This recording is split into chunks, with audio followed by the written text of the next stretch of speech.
আসামের স্বাস্থ্যমন্ত্রী বিজেপির অশোক সিংঘাল এক মিটিংয়ের মধ্যে বলল, আপনারা মুসলমানদেরকে আমাদের ভাওনা উৎসবে বৈষ্ণবদের মেলায় দোকান করতে দিবেন না। মুসলমানরা যেন আমাদের মেলায় দোকান করতে না পারে। আমরা কি মুসলমানদের ঈদের মধ্যে যাই? তারা কেন আমাদের মেলায় আসবে যদি আমরা তাদের ঈদে অংশগ্রহণ না করি? আমাদের এই মিয়া মুসলমানদের সাথে বাংলাদেশিদের সাথে কোনো সম্পর্ক নাই। আমরা যুদ্ধ করে আছি এদের বিরুদ্ধে। আমাকে আপনারা সমর্থন করুন। আপনাদের সমর্থন ছাড়া আমি কিভাবে মুসলমানদের বিরুদ্ধে একা লড়তে পারি? বলল সেই মিনিস্টার। একটা মিনিস্টারের মুখ দিয়ে যদি এমন কথা বের হয়, উনি বলল মিডিয়াকে, আপনারা বলে দিন আমি হিন্দুদের পক্ষে আছে, আমি খালি হিন্দুদের কথা বলি, মুসলমানদের সাথে আমরা নাই।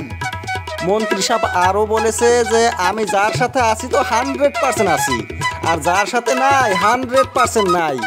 এই কমিউনাল বিজেপি লিডার আরও বলেছে হিন্দুদেরকে যে আপনারাও যদি মুসলমানদেরকে সমর্থন করেন তাহলে আমি আপনাদের সাথেও নাই। মুসলমানদের থেকে, বাংলাদেশিদের থেকে, মিয়াদের থেকে দূরে থাকতে হবে। এই মিয়ার সাথে আমাদের কোনো সম্পর্ক নাই। এই মুসলমানদের পূর্বপুরুষ বাংলাদেশি হইলেও এদের ভারতে জন্ম হয়েছে। এদের পূর্বপুরুষরা যখন ভারত বাংলাদেশ এক ছিল তখন এসেছে। তারা তো এখন ভারতের নাগরিক, এখন কিসে তারা বাংলাদেশি? মুসলিম এমএলএরা বিধানসভায় এ নিয়ে প্রতিবাদ করছে। ইউডিএফের এমএলএরা রয়েছে, তার সাথে রয়েছে কংগ্রেস থেকে নিলম্বিত হওয়া শেরমান আলী।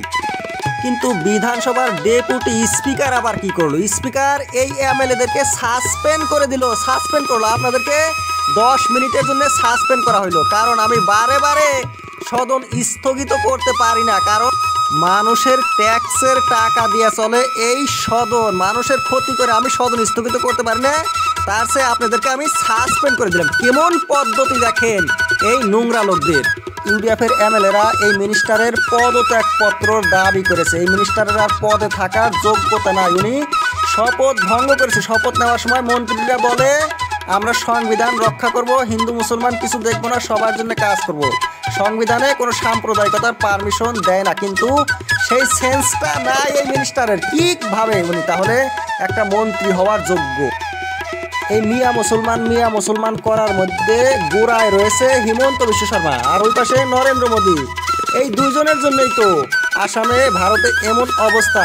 হিমন্ত বিশ্ব শর্মা আগে বলছিল মুসলমানদের মাছ খাওয়া চলবে না, মুসলমানদের মাছে রয়েছে বিষ, মুসলমানদের সবজি খাওয়া চলবে না। তাই সেই সুরে মিনিস্টার অশোক সিংঘাল এবার বলল যে আমাদের মেলায় মুসলমানদেরকে আসতে দেব না। এই জঘন্য বিজেপির মধ্যে ঘৃণা ছাড়া আর কিছু নাই।